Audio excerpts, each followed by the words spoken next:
आज ते भाऊ माझ्या संघटनेच्या माझ्या एक छोट्याशा 54व्या वर्धापन दिनानिमित्त भाऊ आले. भाऊंचं मी मनापासून धन्यवाद देतो. आणि आजचा उद्देश हाच होता माझा, की समाजात आज जी काय कार्यकर्त्यांमध्ये जी फळी निर्माण झाली, ज्या गटातटाचा वाद चालू झाला आहे, हा वाद तोडून कुठेतरी कार्यकर्ते एकत्र करून रस्त्यावरची लढाई लढण्यासाठी पॅन्थर मला पाहिजे. आणि पॅन्थर खरं तर जन्माला आली पाहिजे. प्रत्येकाच्या घरातनं आई माऊलीनी म्हटलं पाहिजे की बाबा आज पॅन्थरची गरज आहे ना, तर माझा पण पोरगा, माझी पण मुलगी, मी पॅन्थरच्या कार्यकर्त्यासाठी कार्यकर्ता म्हणून द्यायला तयार आहे, समर्पित आहे. यासाठी आज आपण जो मेळावा गेला 54, आणि ज्या आपण तळागाळामध्ये तुम्ही पाहिलं असेल महाराष्ट्राच्या कानाकोपऱ्यातून जे आत्तापर्यंत मान सन्मानापासून वंचित होते, ज्यांनी आत्तापर्यंत पॅन्थर स्टाईलमध्ये गोरगरिबांना न्याय मिळवून दिला होता, आज तशा पॅन्थरांना आपण इथं बोलवून त्यांचा पॅन्थररत्न हा पुरस्कारांनी सन्मानित करण्यात आलं. त्याचप्रमाणे आज भाऊ चंदन शिवे दादा आज सांगली एवढ्या जिल्ह्यातून आज माझ्याकडं आपल्या ह्या सगळ्या कार्यकर्त्यांना आज ह्या समाजामधून आज जे तयार झालेले तुम्ही पाहिलं होतं, आज मातंग समाज असो, महार समाज असो, ह्या जो काय वाद आता निर्माण झाला होता, हा वाद कसा 2 मिनिटात मिटवून दाखवला की मी भारतीय आहे, मला प्रत्येक समाजातून मला मागणी आहे, मला प्रत्येक समाज मला बोलवतो.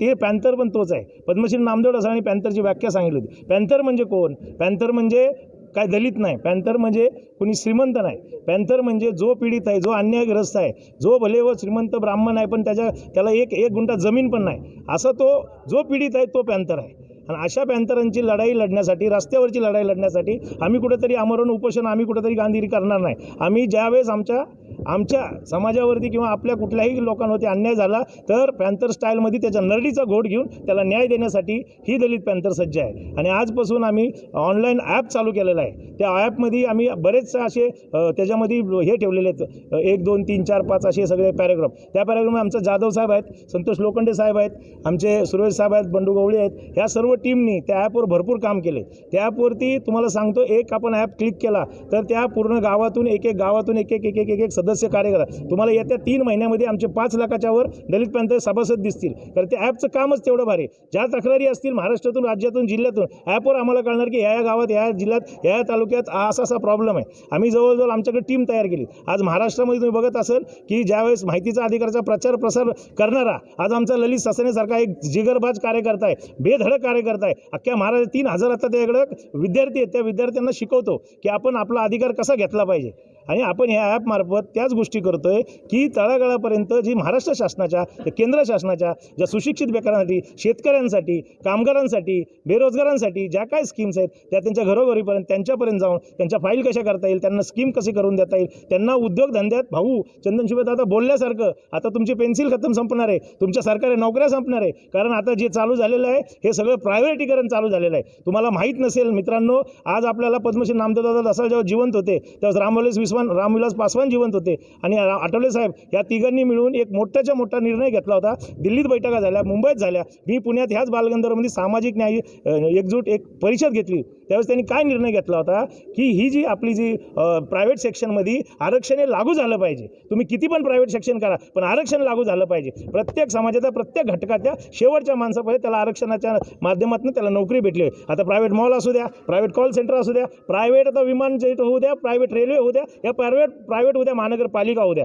पण त्या सगळ्यांमध्ये युवकांसाठी, युवतींसाठी माझ्या नोकरी मिळालीच पाहिजे. त्याच्यासाठी एक मोठा लढा आपल्याला उभा करायचा आहे. त्याचप्रमाणे आपल्याला सुशिक्षित बेकारांसाठी मी मगाशीच बोललो की एक लाखोचा धडक मोर्चा जोपर्यंत विधान भवनावर घेरावा घालत नाही तोपर्यंत आपल्या सुशिक्षित बेकारांना, शेतकऱ्यांच्या मुलांना न्याय मिळणार नाही. हे पेपरफुटी होतच राहणार आहे. तुम्ही साधं उदाहरण मी सांगितलं, मटक्याचा, जुगाराचा अड्डा जवळजवळ 72 पासून आत्तापर्यंत चाललाय पण कधी त्याचा नंबर फुटला नाही.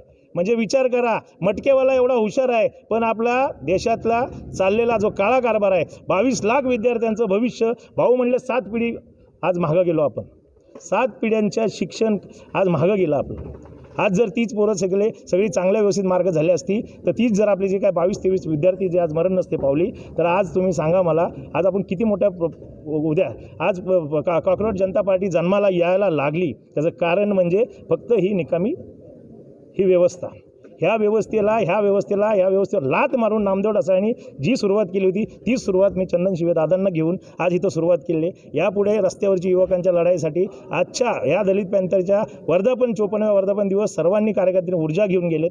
आता ॲपच्या मार्फत आम्ही ते संघटन करतोय आणि मोठा लाखोचा मोर्चा आम्ही पण दिल्लीच्या राजकारणावरती घडवणार. पी साहेब आले नाही, त्यांनाही आपण पॅंथररत्न देण्याचं कारण सांगतो. अख्ख्या पुणे शहरामध्ये गुन्हेगारी संपवणारे, मोकासारखे चांगले गुन्हे लावणारे, आज कुठलाही अवैध धंदा महाराष्ट्रात जसे चाललेत पुन्हा कानाकोपऱ्यात ते पुण्यात नाही आहेत. पुण्यातून निस्तनाबूत करणारे आणि आज पुण्यात चांगले प्रकारे काम करणारे, युवकांसाठी प्रेरणा असणारे आपले जे CP साहेब आहेत त्यांचा सन्मान होता. महापौर मॅडम आहे, ज्या दिवशीपासून आपल्या कारभार हातात घेतला त्यापासून डॅशिंग अशा पूर्ण पुणे शहरासाठी चांगलं कार्य करतात, त्यांचा मान सन्मान होता.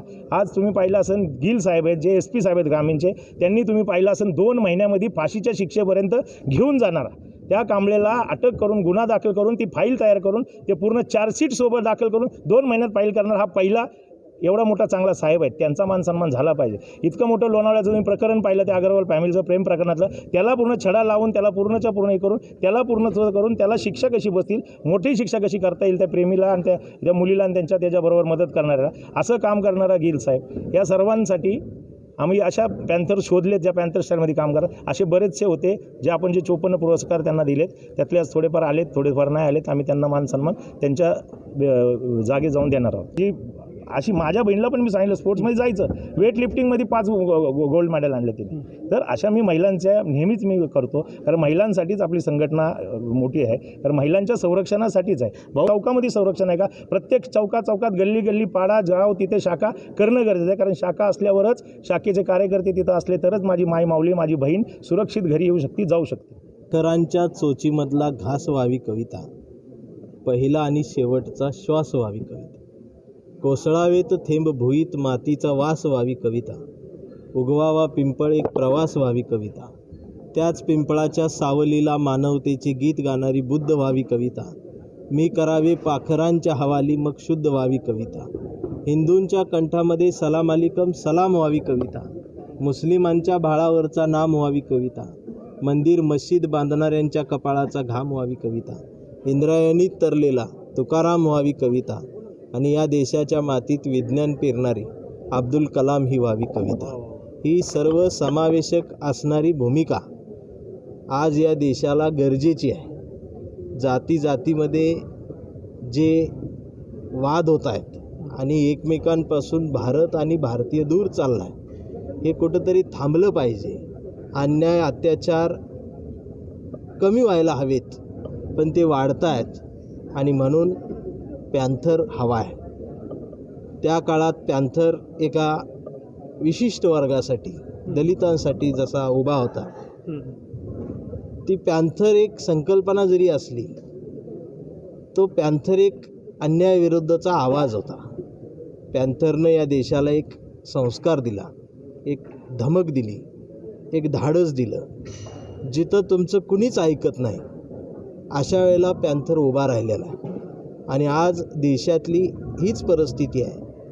आज प्रत्येक जात एकटी पडत चाललेली आहे आणि वैचारिक मागासपण जे आलेलं आहे, यामुळं अनेक बलात्कार वाढत आहेत, आबरूला हात घातला जातो, चोऱ्या घरात होत होत्या, आता चोऱ्या मंदिरात होत आहेत, देवाचा धर्माचा वापर राजकारणासाठी होतोय, तरुणांना नोकऱ्या नाहीत, दिवसाढवळ्या खून होत आहेत, विनयभंग होत आहेत. एवढी मोठी यंत्रणा असताना सुद्धा हे थांबत नाही. अशा वेळेला या देशात पॅंथर हवा आहे. तो पॅंथर कुठला हवा आहे? तुकोबांचा अभंग माहीत असणारा पॅंथर असावा, शाहू फुले आंबेडकरांचा विचार आत्मसात करणारा पॅंथर असावा, पॅंथर समतेचा वारकरी असावा. आणि असे आजचे तरुण खूप आहेत जे अन्यायाविरुद्ध पेटतायत, आवाज देत आहेत, आणि या सर्वांना एक चेहरा देण्याचं काम ही आमच्या दलित पॅंथरची चळवळ देती आहे. आमचे यशवंत भाऊ पुणे जिल्ह्यातून त्याचा आवाज करतायत आणि हा सांगावा आज या माध्यमातून महाराष्ट्रापर्यंत देण्याचं काम माझ्या वाणीतून शब्दातून मी त्यांच्याकडून केलेलं आहे. महाराष्ट्राला, देशाला आव्हान एवढंच आहे की जिथं जिथं अन्याय होतो आहे तिथं तिथं बोलत राहा.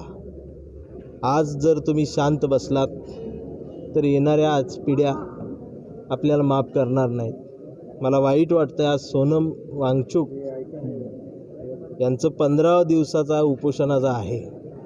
त्यांचं म्हणणं काय आहे की बेरोजगारी जी आहे त्यांना तुम्ही कॉकरोच म्हणलं आहे, त्यांना राजीनामा मागताय आणि ज्या विद्यार्थ्यांनी आत्महत्या या पेपर फुटीमुळे केलेल्या आहेत त्या शिक्षण मंत्र्याचा ते राजीनामा मागतायत. मला वाटतंय एक जागरूक नागरिक म्हणून त्यांनी केलेली मागणी ही काही चुकीची नाही आणि त्यांची मागणी ती योग्य आहे.